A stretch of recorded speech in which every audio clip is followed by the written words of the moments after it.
Tenemos el gusto de tener aquí hoy día, en este nuevo ciclo de Cita con la Historia, a Luis Escobar Cerda, exministro de Estado de los gobiernos de Jorge Alessandri y de don Augusto Pinochet, ministro de Economía y ministro de Hacienda. Economista, académico, empresario, investigador, consultor, bueno, una serie de actividades. Bienvenido. Bueno, muchas gracias por la invitación, Patricia. Tu programa tiene un gran prestigio. He visto algunas de las entrevistas, de manera que no dudé ni un minuto cuando tuviste la gentileza de invitarme. Gracias. Espero que no defraudarte. Pero jamás. Tú eres un hombre que está vinculado de alguna manera al radicalismo. ¿Tú entraste al Partido Radical siendo joven? Bueno, yo estaba en la universidad, en la Escuela de Economía de la Universidad de Chile, y en el ambiente de la época, supongo que hoy es igual, los jóvenes teníamos muchas inquietudes por la cosa pública, así que se hablaba mucho de política. Estamos hablando en los 50. Claro, yo entré a la Escuela de Economía de la Universidad de Chile en el año 1945. Imagínate. 10 años después que la facultad había sido fundada por don Pedro Aguirre Cerda. Claro. El año 35. Y yo fui decano después del 55, 20 años después de don Pedro Aguirre. Bueno, el hecho es que entré el año 45 y egresamos el año 49. Se hablaba mucho de política en aquel tiempo, había mucha inquietud, se estaba en proceso de formación la Falange Nacional. Yo me acuerdo que Flavián Levín, que fue mi profesor de economía en primer año, segundo año, había invitado a un seminario para hablar de economía nacional a un grupo de agentes de la Falange, y ahí conocí a Frey, a Tomic, a Garretón, sí, a Palma, a todos los dirigentes de la Falange, y me sentía muy atraído yo hacia el mundo radical. Hacia esa gente, no sé, los conocía ahí, me parecía gente de mucha, bien inspirada, que tenía afán de... Pero hubo me acuerdo que en aquellos años hubo un pronunciamiento de la Iglesia Católica en la cual rehusaba un planteamiento que a su vez había hecho la Falange Nacional. Claro. Y la Falange tuvo una... Fue todo un drama, claro, con el tremendo, obispo Larraín, ¿te acuerdas, Manuel Larraín? Sí, yo no me acuerdo de los detalles, pero me acuerdo que en la Falange no sé si hubo una reunión para saber si decidir si se disolvían o no a raíz de este pronunciamiento de la Iglesia. Bueno, eso descartó para mí un eventual ingreso, digamos, a la Falange Nacional, porque pensé yo que no podía ser que un partido estuviera subordinado, digamos, aunque ellos evidentemente no aceptaron esa... Pero fíjate...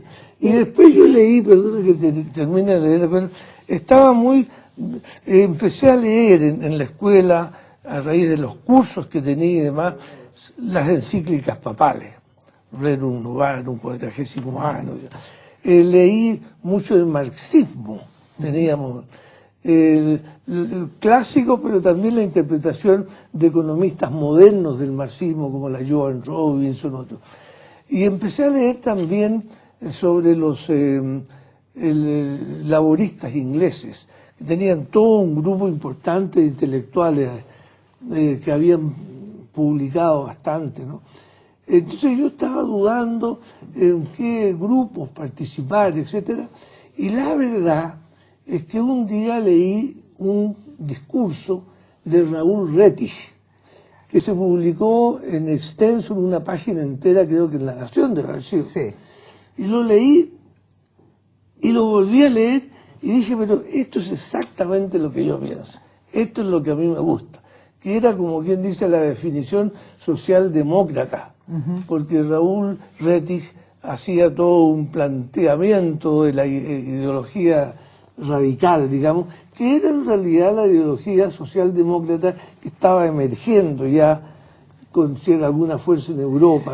Además, ustedes estaban viviendo justamente la era radical, es decir, desde Pedro Aguirre Cerda hasta Juan Antonio Río, hasta Gabriel González Videla, digamos, fue a mí me tocó el ocaso. A ti te tocó claro.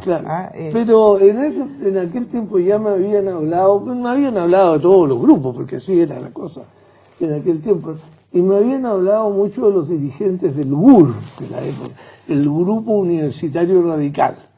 Ahí estaba Carlos Martínez Sotomayor, Benjamín Arrieta, no me acuerdo mucho de los muchachos Atala, muchos más, ¿no? Sí, grandes líderes de la juventud de alguna manera... Raúl Morales Ayasola, Humberto Díaz Contreras. Los Durán, me imagino. Claro, ya los Durán eran un poquito mayores, pero estaban también. Y muchachos Donoso había. Bueno, y entonces... ¿Integraste, firmaste? Ingresé ahí al partido, no me acuerdo si se firmaba algo, no, pero en ese tiempo parece que no. Me incorporé al GUR, al Grupo Universitario Radical, y empezamos a hacer algunos trabajos de estudios, en realidad, programáticos, así a nivel país. Y hubo una convención de estudiantes en aquella época, en la cual decidimos presentar como escuela de economía, en realidad, un programa de economía nacional que yo redacté. Y ese programa fue presentado a esta convención de estudiantes de toda la Universidad de Chile.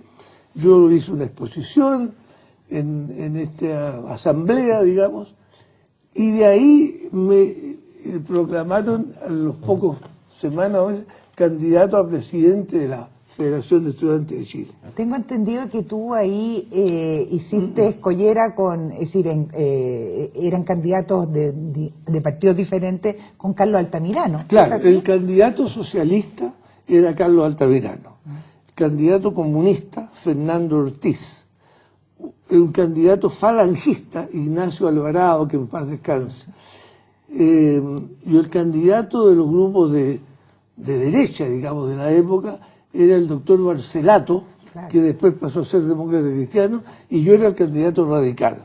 ¿Y ganaste? No, ganó el Barcelato. Claro. Sacó segundo, salió con más de 1000 votos Fernando Ortiz, el comunista.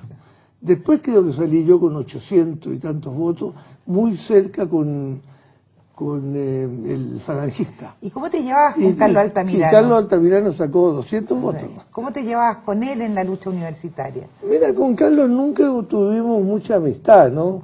Yo le tenía el respeto y la simpatía propia de la gente joven que lucha por ciertos ideales y demás, pero obviamente no coincidíamos en nuestros planteamientos. Además, después nos vimos bastante, o más de alguna vez allá en Cachagua, porque él tenía casa por allá y yo tengo casa allá también. De manera que nos topamos en distintas oportunidades, pero nunca en realidad discutimos mucho de política. Y él tenía poca llegada en la masa universitaria, la prueba que sacó muy pocos votos en aquella oportunidad. Yo tenía una fuerte oposición de los grupos socialistas de aquella época que eran muy influenciados por unos por el marxismo y otros por los grupos, digamos, más bien autoritarios, diría yo, ¿no? En cambio, nosotros como radicales planteábamos la necesidad del pluralismo, de la tolerancia, del diálogo, evolución y no revolución. Sí. Entonces los comunistas, estos radicales que creen en la evolución, aquí lo que hay que hacer es la revolución armada, ¿no? Sí. Entonces nosotros aparecíamos siempre un poco... Casi como de, casi como de derecha. Claro, nos atacaban mucho porque ¿cómo pensábamos nosotros cambiar la situación económica y social de Chile por la vía de la evolución y por la vía democrática. Es interesante, ya entramos, tú vas a estar fuera un tiempo, pero va a pasar el gobierno Frey, que tú estás afuera, pero cuando llega Jorge Alessandri al poder, tú, el Partido Radical en el cual tú estabas militando en ese tiempo, entra el año 61. Y yo quisiera que me hicieras un relato y una comparación, porque se ha comparado mucho el gobierno de Piñera, como un gobierno de centro derecha, con el gobierno de Alessandri, el 58, el primer gobierno de derecha después de muchos años de radicalismo, de Ibáñez, etcétera. Entonces, sobre todo por los ministros técnicos, ¿ah? Y tú asumes justamente como ministro de Economía, eras un técnico más que un político, pero también entras con la camada radical. Claro, es decir, yo no habría entrado si no es porque entra el Partido Radical, porque yo fui radical, militante ya desde la época de la universidad, como tú lo has recordado, y he sido disciplinado. Mientras fui miembro del Partido Radical, fui disciplinado. Cuando fue presidente, perdona que antes de contestar tu pregunta, cuando fue presidente Carlos Ibáñez del Campo, año 52, 58. Claro, yo era presidente del Consejo Técnico del Partido Radical y me nombraron secretario general del partido porque ahí temíamos que iba a venir una dictadura, ¿no? Y yo había hecho mi memoria para recibirme de ingeniero comercial sobre la organización del mercado de capitales chileno y propiciaba la creación del Banco del Estado como una fusión de las empresas financieras en manos del Estado, que no había justificación que estuvieran separadas, que era la Caja de Crédito Agrario, el Instituto de Crédito Industrial, la Caja de Crédito Hipotecario y la Caja Nacional de Ahorro. Entonces yo propiciaba la fusión de estas. Lo discutí largamente con Flavián Levín, que era mi profesor, también él... Pero fue Jorge Prat, definía el que creó el Banco del Estado. El Banco del Estado se creó con un decreto con fuerza de ley de Carlos Ibáñez del Campo, cuando era ministro de Hacienda Juan Bautista Rossetti. Sí. ¿Por qué? Porque nosotros en el Partido Radical fuimos advertidos que el presidente de la República electo, Carlos Ibáñez del Campo, iba a pedir facultades extraordinarias. Entonces yo propuse al partido, yo era secretario general ya, dije, mire, aquí el ambiente era que había que aprobar las facultades porque si no este caballero iba a cerrar el Congreso. Ese era más o menos el ambiente que se vivía. Nosotros creíamos que venía eso, ¿no? Yo en aquella época le di un poder general a mi padre y viví con una maleta hecha al lado de mi cama porque teníamos un sistema en virtud del cual yo iba a recibir un llamado por teléfono en que me iban a decir ya sale, y teníamos incluso una embajada a la cual íbamos a llegar. Tenían la memoria histórica del Ibáñez. Claro. Entonces dije, bueno, hay que aprobar la facultad extraordinaria, y dije, pero no la vamos a aprobar gratis. Y vamos a pedir un par de cosas. Y una de las cosas que propuse, la proposición mía fue la creación del Banco del Estado. Y me mandaron a mí a discutir el tema con el ministro de Hacienda, que era Juan Bautista Rossetti, quien aceptó la idea. Y así fue creado el Banco del Estado, con un decreto con fuerza de ley. Entonces, creado el banco, me llamaron y me propusieron ser gerente general. Creo que fue Flavián Levín el que me llamó. Creo que a Flavián lo nombraron vicepresidente o director. Y yo le dije, mira Flavián, te agradezco mucho, pero yo no puedo, porque yo soy radical. Y soy secretario general del partido. No ¿Bombero y masón también? Bombero no, masón sí. Bueno, entonces le dije a Flavián que no podía. No, me dijo, si esto está consultado con el presidente Ibáñez y él está de acuerdo que tú asumas. Y yo le dije, no, yo no puedo. No, yo soy radical, estamos en la oposición, no. Bueno, esta larga disquisición... Para llegar al 58 y a los radicales con Alessandri. Al 58 con Alessandri. Yo entré al gobierno de Alessandri como radical. Ahora, dicho eso, yo tenía una trayectoria relativamente larga, académica, por cierto, había escrito varios libros, que sé que Alessandri había leído, por lo menos había leído uno que se llamó El Mercado de Valores, que el presidente de la Bolsa de Comercio le entregó personalmente a Alessandri, y que fue un libro que se estudió después, leyó en casi todas las universidades latinoamericanas. Y después escribió otro libro que no me acuerdo cómo se llama, Organización para el Desarrollo Económico o algo así, que también Alessandri leyó. Pero además, cuando Alessandri había sido presidente de la Sociedad de Fomento Fabril, presidente de la Confederación de la Producción y el Comercio, y yo era director primero de la Escuela de Economía y después decano de la Facultad de Ciencia Económica, tuvimos mucho contacto en reuniones, en discusiones, y como hacíamos investigaciones, nosotros teníamos un instituto de economía que publicábamos cosas, Alessandri a veces llamaba por teléfono para decir que no estaba de acuerdo con tal o cual cosa, porque Alessandri leía todo, ¿no?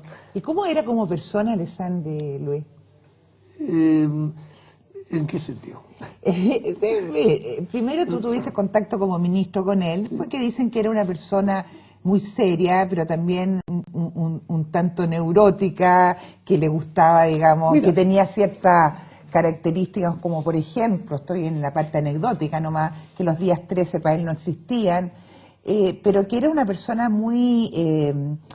que estaba muy metida, digamos, en lo que quería hacer como ministro, como presidente de la República. Sí, yo tengo la siguiente impresión de él. Primero, que era un tipo pragmático, más que todo, ¿no? O sea, no era él un ideólogo, no tenía dogmas. Por lo menos en materia económica, él había que usar las herramientas que le parecían más adecuadas para el caso o el tema con el cual había que lidiar. No tenía un modelo, ¿no? Dicen que era más estatista que... Bueno, era, acuérdate de la época, ¿no? En la época que estamos hablando, no era la época actual, en que ya está aceptado en el mundo capitalista, digamos, entero, que es el que domina el mundo, está aceptado el hecho del rol subsidiario del Estado, cosa que en aquel tiempo no es un término que no se usaba. Enseguida había un sistema aduanero bastante irracional, pero bastante universal, en que los aranceles iban desde el 0 hasta el 100%. Había cambios múltiples en el sistema bancario. O sea, era un sistema totalmente distinto al actual. Y Alessandri, bueno, era un hombre muy pragmático. Él tenía, desde luego, el antecedente de haber sido presidente de la papelera, y su presidente de la Sociedad de Fomento Fabril, de la Confederación, conocía muy bien cómo funcionaban las empresas y cuáles eran los problemas, digamos, principales que las empresas tenían que afrontar para producir más, que era la base del crecimiento económico. Ahora, él era un hombre, mi impresión, su vinculación familiar era básicamente con sus hermanos, en la calle Phillips, donde vivían todos ahí, don Fernando, que era senador, don Arturo, que era su médico, y hermano, con Arturo Alessandri don Arturo era decano de la Facultad de Derecho, el médico era don Hernán. Fernando, Arturo. Y con don Hernán teníamos muy buena relación personal, porque él era decano de la Facultad de Medicina, y yo era decano de la Facultad de Economía, al mismo tiempo que yo era ministro de Economía. Así que muchas veces nos íbamos de la Universidad de la Moneda a tomar té con Alessandri, porque Alessandri usaba la hora del té como una manera de aunar y de transmitir sus ideas y las que él tenía en mente, y chequear sus ideas con grupos de gente que él invitaba a la hora del té. Esa era la hora en que él funcionaba para este intercambio. Él no daba ni almuerzos ni comida, hora del té.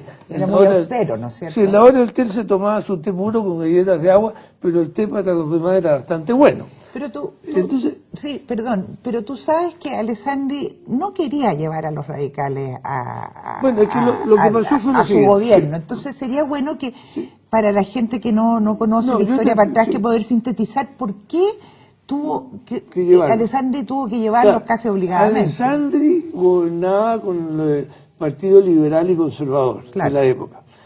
Entonces él tenía muy claro que él podía, de acuerdo con la constitución de la época, con un tercio en el Congreso que a él lo apoyara, él podía gobernar.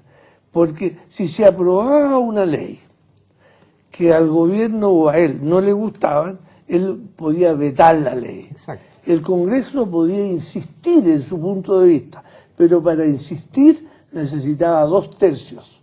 O sea que Alessandri con 1 tercio no podía gobernar. Sí.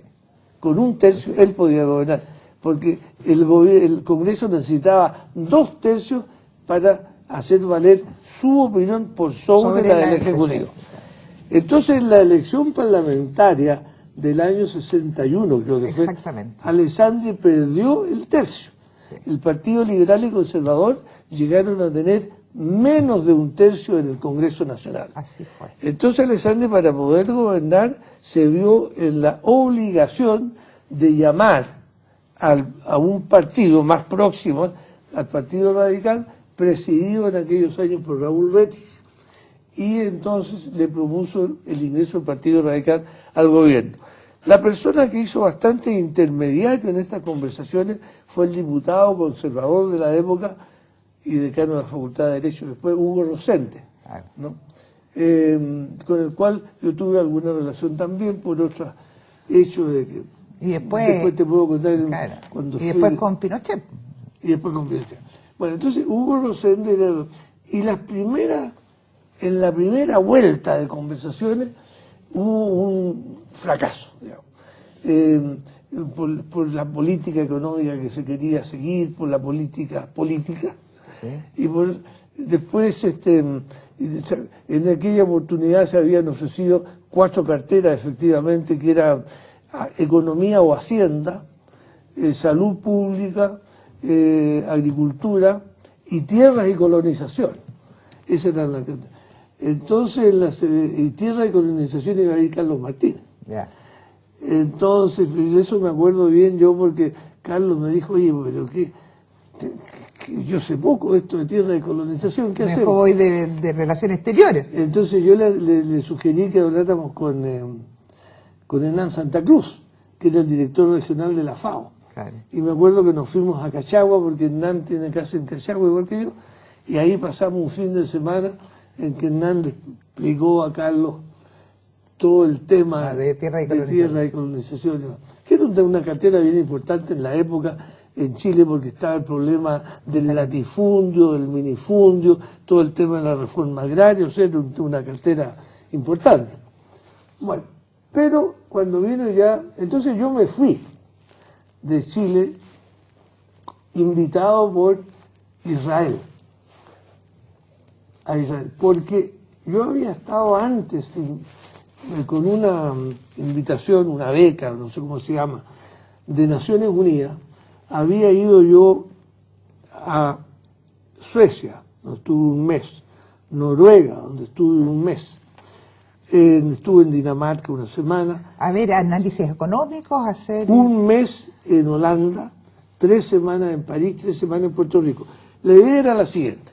Yo me preguntaba, ¿por qué Chile, siendo un país con mayor población, con mucho más recursos naturales, con una población homogénea, tiene una tasa de crecimiento económico y un ingreso per cápita, digamos, inferior al de los países que te acabo de mencionar? Exacto. Entonces, en una comida, estábamos en alguna parte de Santiago, yo planteé esto en la mesa. Y entonces alguien me dijo ahí, bueno, estúdielo. Y yo le dije, oiga, pero para estudiar ese tema tendría que ir. ¿A dónde tendría que ir? A los países que tenemos. Y no tengo quien me financie esa cosa. Entonces el tipo me dijo, hable conmigo. Era el representante en Chile de Naciones Unidas. Fíjate. Entonces hablamos con él. Tuviste suerte. Me dijo, mire, este es un tema bien interesante, etc. El cuento corto es que Naciones Unidas me financió a mí como 6 meses afuera, y yo hice toda una larga investigación que dio lugar a un libro que se llamó Organización para el Desarrollo Económico.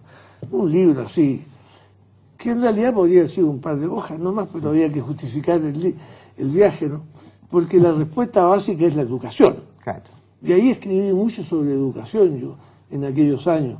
Le mandaba al rector de la universidad, que era Gómez Milla, unas cartas manuscritas a él, de tipo personal: querido rector, le cuento que estuve en Uruguay, bla, bla, bla, bla. ¿Y cómo bla, ves bla. este problema que estamos viviendo en líneas generales con la Y educación? Gómez Milla las entregaba a la universidad y se publicaba en un boletín. Bueno, y después entonces cuando le entregué el informe a Naciones Unidas me dijo: oiga, esto merece ser publicado en un libro, y lo publiqué.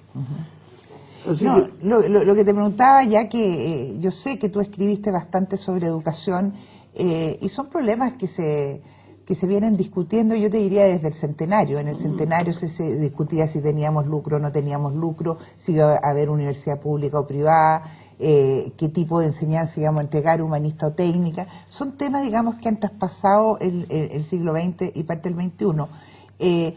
Y la propuesta de los radicales siempre ha sido gobernar es educar, ¿no? así es, con Pedro Aguirre Cerda.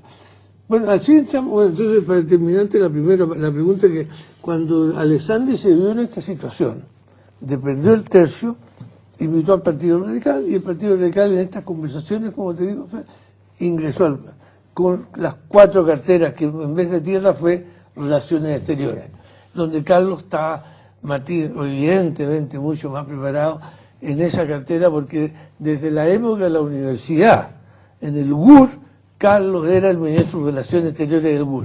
Sí. Cada vez que venía un personaje extranjero de importancia a Chile, él iba al hotel y lo invitaba a dar una charla y todo, porque él siempre tuvo una vocación. Sí. Tuvimos el gusto de tenerlo en este programa. Así como yo la tenía por la economía, él la tenía por las relaciones exteriores, digamos. Así que ahí entramos. Ahora, cuando entramos al gobierno, Alessandri me dijo: mire, yo tenía la idea de Hacienda para usted, pero sabe, me dijo que acabamos de tener el terremoto y yo quiero que usted se haga cargo de todo el problema de la reconstrucción. Además, el ministro de Economía en aquel tiempo era el jefe del equipo. Era más importante que Hacienda. Era el jefe del equipo económico. Y yo había propuesto, a raíz del terremoto, cuando vino el terremoto, estaba yo pasando el fin de semana en Cachagua, el mayo del 60, con Juan Gómez Milla, y el terremoto. Y escuchamos al presidente de la República en su mensaje el 21 de mayo, que dice: lamento tener que comenzar mi mensaje con esta noticia, bla, bla, bueno. Entonces le dije al rector: aquí tenemos una obligación y una oportunidad de ver qué puede contribuir la universidad para la reconstrucción del país. Entonces creamos un comité universitario para la reconstrucción, que yo presidí y que estuvo integrado por profesores de leyes, de ingeniería, de arquitectura, en fin, de toda la universidad. Y se hizo una publicación con algunas ideas, y dentro de esas ideas yo había propuesto algo que también había propuesto en el Partido Radical, que era transformar el Ministerio de Economía y Comercio, que así se llamaba, en un Ministerio de Economía, Fomento y Reconstrucción. Exactamente. ¿Entiendes? ¿Por qué? Porque tú fuiste el de la idea. Claro, porque el fomento es una cosa de tipo permanente que venía en la época de Pedro Aguirre, que también aprovechó un terremoto para crear la Corporación de Fomento. Exacto. Porque había unanimidad para crear la Corporación de Reconstrucción y Auxilio. Claro. Pero se creó la Corfo el 39. Pero claro. Pedro Aguirre se aprovechó del pánico y dijo: Sí. oiga, la reconstrucción de auxilio está bien, pero el fomento es la tarea permanente. Entonces, Ministerio de Economía, Fomento y Reconstrucción. Dijeron: ¿por qué reconstrucción? Porque la reconstrucción en Chile es también un problema permanente. Este es un país que es objeto de grandes problemas que nos trae la naturaleza. Temblores, terremotos, salidas de mar, bueno, etcétera, etcétera. Y entonces tenemos que tener una institucionalidad que funcione apretando un botón, ¿no? Y no empezar a juntarnos cuando hay una emergencia. Yo digo: a ver, ¿qué hacemos? ¿No? Sino que saber de antemano qué hacer y cómo operar en caso de una emergencia. Idea que se aprobó y se creó el Ministerio de Economía, Fomento y Reconstrucción. Y, ¿cuántos meses estuviste tú como ministro ahí? Ahí estuve desde agosto del 61, creo, hasta 63 tengo entendido. Hasta septiembre del 63, creo. ¿Y por qué te fuiste? Un poco más de 2 años. Porque se salió el Partido Radical del gobierno. El año, le faltaba un año a Alessandri para terminar su periodo y hubo problemas políticos,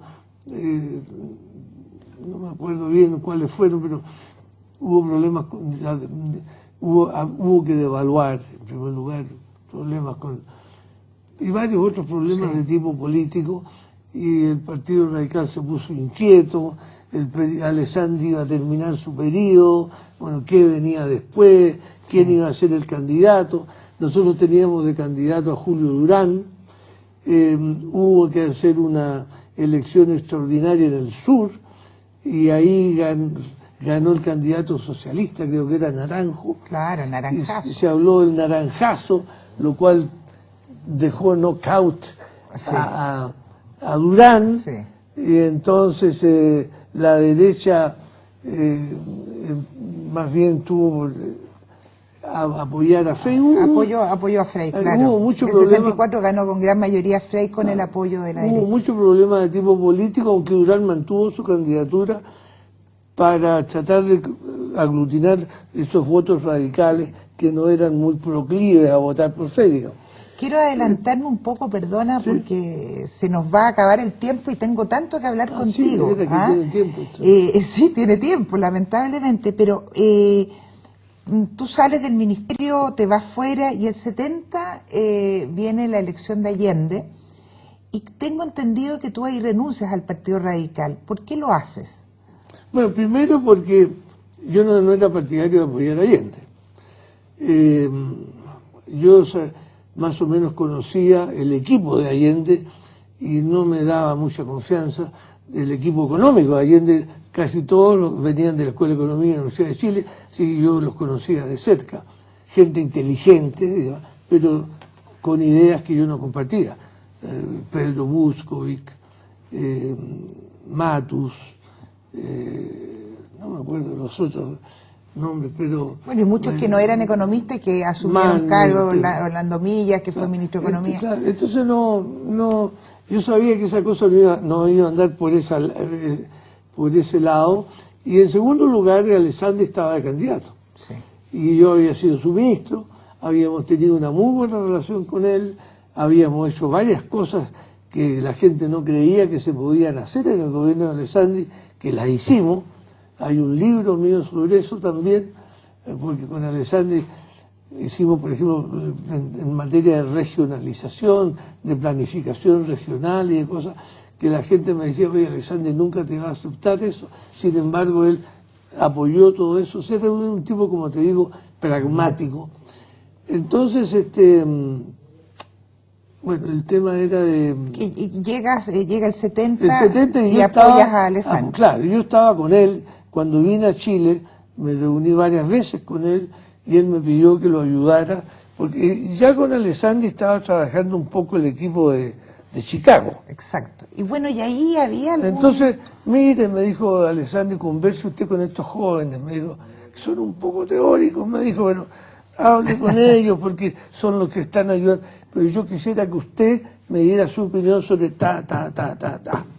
Entonces eso fue lo que hice. Me entendía directamente con él y le hice algunos memorándum sobre ciertas materias y demás, y yo creí que Alessandri podía ganar, ¿no? Y entonces lo leal era, el Partido Radical había decidido, parece, apoyar a Allende. Se había dividido el Partido Radical. Se había dividido, sí. Entonces yo me retiré, sencillamente, y decidí lealmente estar con Alessandri porque yo pensaba que era lo mejor para el país, y sigo pensando que habría sido lo mejor para el país. El juicio tuyo global del gobierno de Allende. Horrible. Yo creo que fue un gobierno muy malo, que llevó al país a una cosa bastante desastrosa, que justificó, a mi juicio, el pronunciamiento militar, porque la gente estaba desesperada. Yo te digo, para mí la impresión era tan mala porque yo vivía en Estados Unidos y cuando veo que las cartas de mi mamá hoy, me decía, Luchito, ese soy yo. ¿Ya? Yo siempre cuando viajaba de Estados Unidos a Chile le traía a mi mamá unos perfumes, no me acuerdo el nombre, que usaba un perfume francés, y a mi papá le traía Chanel 5 tenía que ser. era un gran botellón de whisky que le traía a mi papá. Entonces me dice, mi mamá en una carta, Luchito, en su próximo viaje no me traiga el perfume que me trae siempre, ni le traiga el whisky a su papá. Si no es mucha molestia, ¿por qué no ve si puede ponernos té, café, papel toalé, oye, azúcar, oye? Yo dije, pero esto es un espanto, ¿no? Entonces llego a Chile y por primera vez mi papá no me está esperando en el aeropuerto, en su auto. De repente en el parlante, a don Luis Escobar, por favor acérquese, informaciones del aeropuerto. Me acerco ahí. Hay un recado para usted. Mi papá, Luchito, vente en taxi a la casa, porque como hay racionamiento de benzina, a mí me sale más barato que pague el taxi que yo vaya al aeropuerto y venga. Desastre total. Entonces yo me alojaba generalmente o en la casa de mi papá o en el hotel Sheraton San Cristóbal porque me quedaba más cerca. Llego al Sheraton. Entonces llego y le digo a la persona, mire, mañana en la mañana quiero a las 7 de la mañana, desayuno en mi habitación y quiero, por favor, yo tomo buen desayuno. Además, habiendo vivido 20 años en Estados Unidos, estaba acostumbrado a un buen desayuno, liviano almuerzo. Y nada. Entonces me dijo, mire, señor Escobar, me dice, le vamos a mandar lo que haya. Porque yo me di cuenta que después, yo hablé allá con McNamara, que era presidente, yo estaba en el Banco Mundial yo entonces, y yo era como el asesor de McNamara para las cosas de América Latina.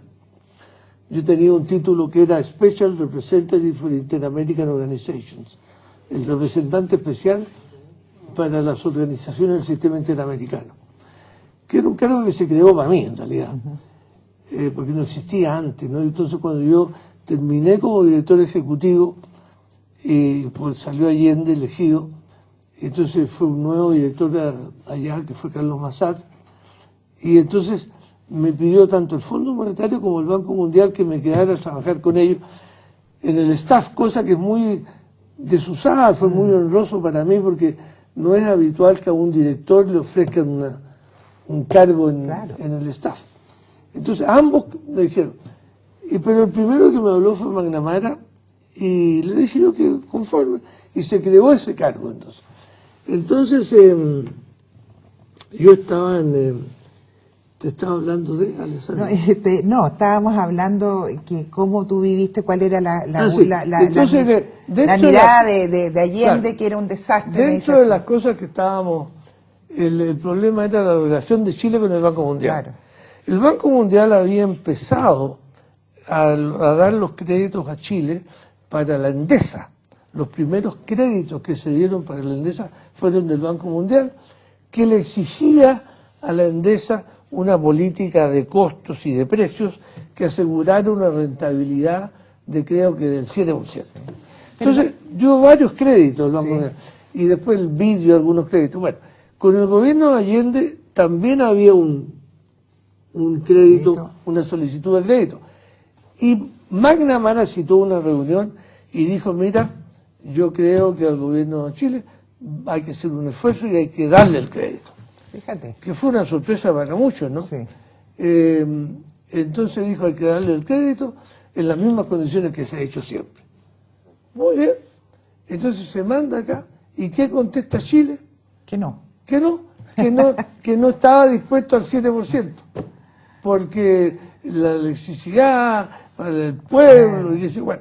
Entonces McNamara contesta y dice, mire, usted haga las tarifas eléctricas que quiere, regale la electricidad a la gente que quiera regalársela, pero le cobra más a la gente que pueda pagar. Lo importante es que dé un 7%, porque eso es la garantía de que eso se está manejando eficientemente. Sí. Pues dijeron que no. Que no. Entonces, Eduardo, Luis. y además que el Banco Mundial siguió desembolsando a Chile los créditos que estaban aprobados con anterioridad. Es muy importante lo que tú dices, porque generalmente se ha señalado siempre que Estados Unidos lo que hizo fue restringir el crédito al máximo al gobierno de la Unidad Popular. Pero me quiero Yo te hablo del Banco Mundial, ¿no? Sí, es del Banco Mundial, pero de alguna manera se habla, digamos, a nivel internacional, que se cerraron, digamos, las compuertas al gobierno Allende. Nos queda muy poco tiempo y quiero que me hagas un breve relato de cómo llegaste a ser ministro de Hacienda del gobierno de Pinochet. ¿Cuál fue tu relación con él y por qué llegaste ahí? Mira, yo cuando volví a Estados Unidos, fue el año 79. Entonces vine y estuve de vicepresidente ejecutivo del Banco Fomento del Paraíso, y de ahí pasé a ser vicepresidente ejecutivo o gerente general o lo que quisiera, porque me dijeron póngase el título que quiera, presidente, vicepresidente, lo que fuera. Yo me puse vicepresidente ejecutivo y gerente general, porque el presidente generalmente es el chairman of the board, ¿no? Sí. El que dirige el directorio, pero el ejecutivo es. Entonces me vine como presidente vicepresidente ejecutivo del Banco Hong Kong and Shanghai Banking Corporation. Entonces, que estábamos y nos compramos un edificio ahí, unos pisos ahí en Agustinas con Miraflores. Entonces, mucha gente que estaba desesperada con la situación de Chile, estamos hablando del año 82, 83. Estábamos en plena crisis. Plena crisis. Pasaban por mi oficina a verme. Oye, Lucho, tú que sabes, tú que vienes del Fondo Monetario, del Banco Mundial, tú que eres buen economista, bla, bla, bla. ¿Cómo puedes estar tan tranquilo sentado aquí en esta oficina? ¿Qué se puede hacer en Chile? Bueno, yo no podía hablar con todo el mundo, ¿no? Porque tenía mi pega que hacer. Entonces me puse a hacer decidí hacer unos memorandos. Entonces, memorando sobre, qué sé yo, plan de reconstrucción económica en Chile, cualquier cosa, sobre política económica en Chile. Entonces me puse a escribir lo que yo haría, o lo que debería Chile hacer para salir de la crisis del año 82-83. Bueno, y eso pasaba, la gente decía, oye, yo no tengo tiempo para hablar con... Entonces le entregué este memorando un día a Domingo Durán, que era presidente de la Sociedad de Agricultores del Sur. Así es. Entonces Domingo no me dijo nada, pero le llegó este memorándum a Manuel Martín, que era ministro de Economía y que tenía buena relación personal con Pinochet por razones de tipo familiar, parece. Bueno. Entonces Manuel Martín me llamó por teléfono y me dice, mire, don Luis, con la debida autorización del presidente de la República o del general Pinochet, no sé cómo, lo estoy llamando para decirle que quiero consultar con varios economistas sobre la situación que estamos viviendo, que usted conoce. Entonces quiero invitarlo a conversar conmigo tal día, tal hora. Bueno, fui tal día, tal hora, y me dice, mire, quiero decirle que además de usted, estoy invitando a varios otros, y me dio los nombres de los otros. A la semana después me llamó y me dice, mire, he conversado con toda la gente que le dije, y la verdad me dice que usted me parece el más aterrizado de todos. ¿Quiénes eran los otros? Bueno, porque eran economistas muy buenos y que habrían hecho un muy buen papel también, estoy seguro, pero... es que ahora en cita con la historia es importante saber... Mira, los otros eran, me acuerdo que uno era Carlos Hurtado, que se salvó de ser ministro de Hacienda y fue ministro de Obras Públicas después. Pero era una persona que tenían en mente, José Piñera, era otro... no me acuerdo los demás. Porque ya había renunciado Sergio de Castro, ¿no es cierto? Sí, no, claro. Y ya estaba... No, de los que estaban nombrando no había ningún Chicago. Ningún Chicago, ya se había producido... Manuel Martín tenía la teoría de que con los Chicago en el poder estábamos yendo al desastre y que ya faltaba un peldaño para el desastre definitivo. ¿Y tú estabas de acuerdo con eso? Bueno, yo creo que era el desastre, pero sí, entre el año 82 y 83 el Producto Interno Bruto de Chile cayó 15%. Entonces decían, la crisis internacional. La crisis internacional significaba que en el resto del mundo el Producto Interno Bruto había caído el 1, el 1,5%. En Estados Unidos, en Europa. En Chile el 15%. En la depresión del año 30 en Estados Unidos el desempleo, del cual se habla hasta el día de hoy, las ollas comunes y todo, llegó al 25%. En Chile el año 82-83 era el 30%.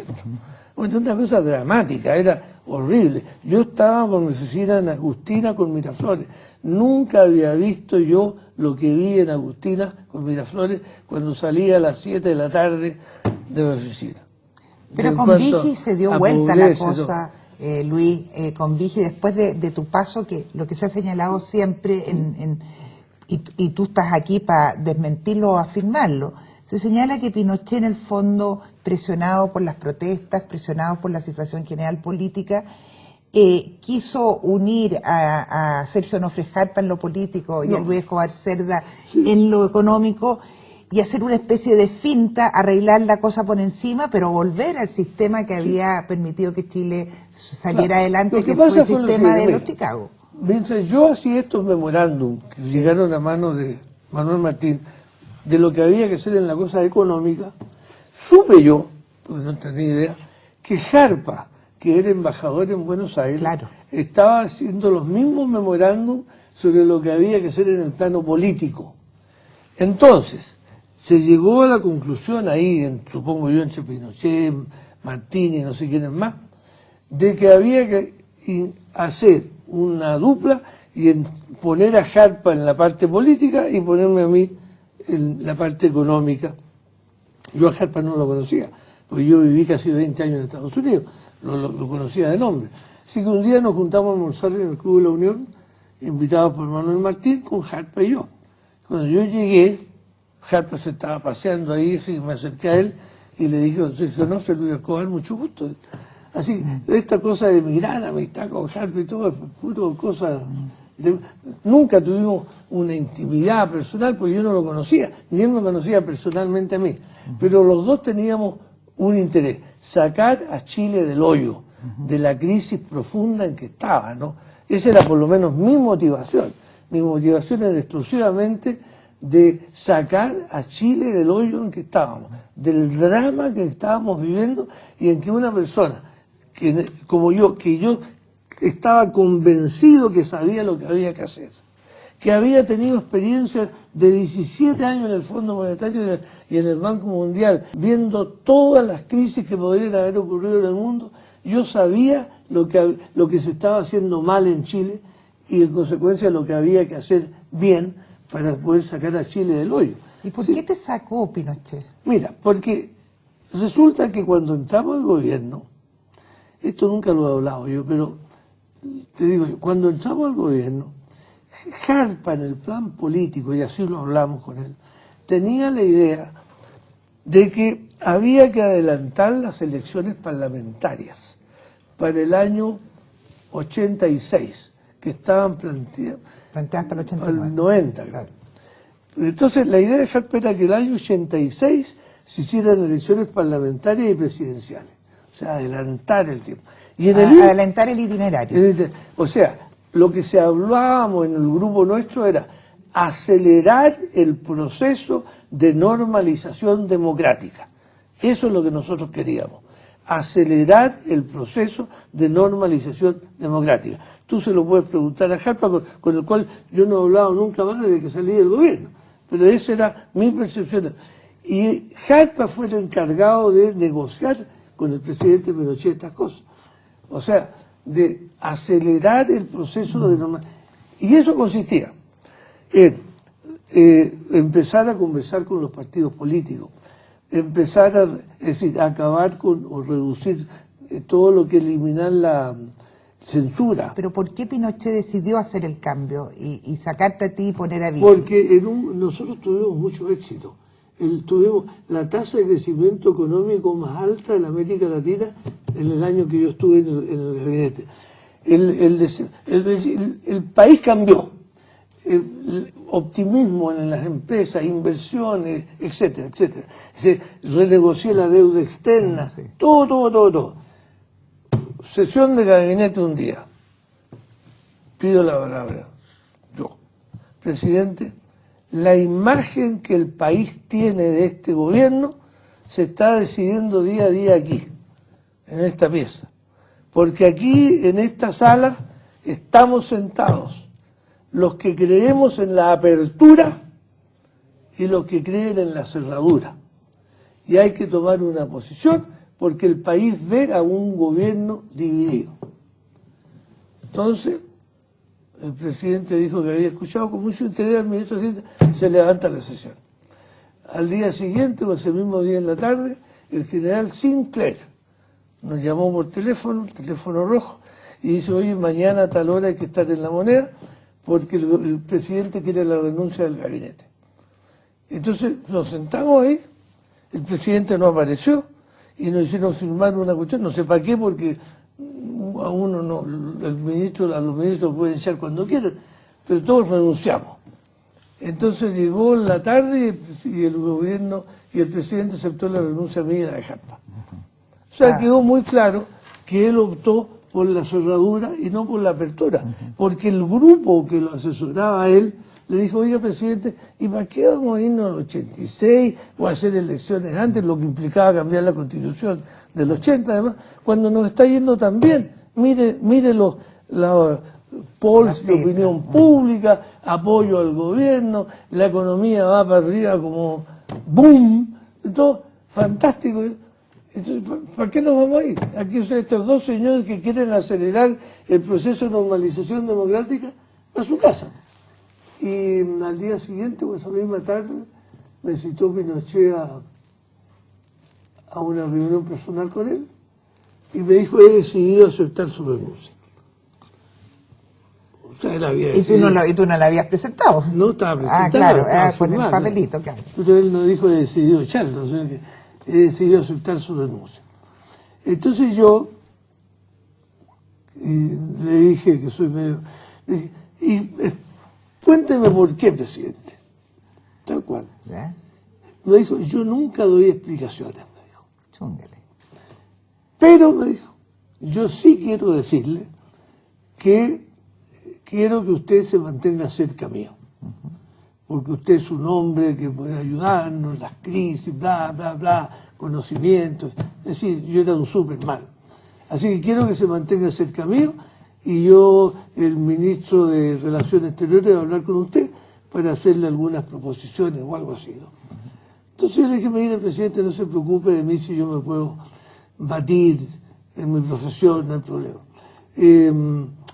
Me dijo, y con respecto a la sucesión, estoy pensando, ¿qué opina usted? Me dijo. Bueno, le dije, yo no opino nada por hasta ahora, porque no pensaba que me iba a ir tan luego.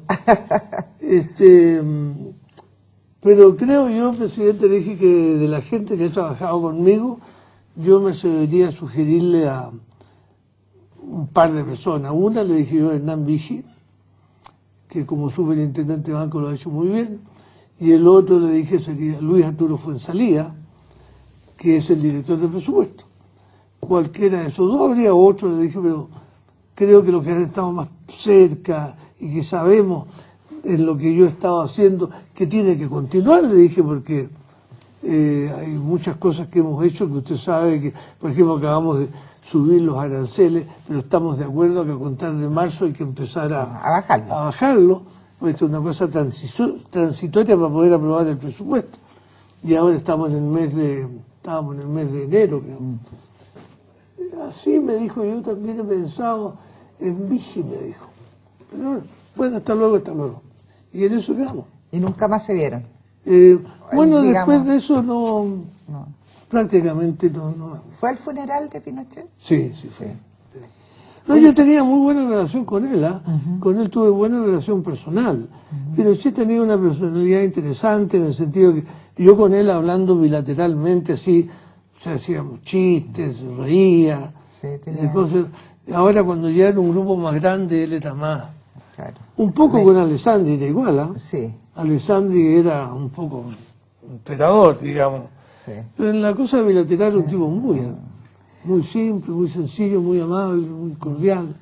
Creo que no nos alcanzó el tiempo para haber podido seguir conversando. Luis, yo te agradezco enormemente que hayas tenido la gentileza de venir a Cita con la Historia, y tendremos que tener otras cuantas para poder completar esta visión tan interesante de nuestra historia. Muchas gracias. No, yo te agradezco mucho la invitación y espero que no te hayas aburrido.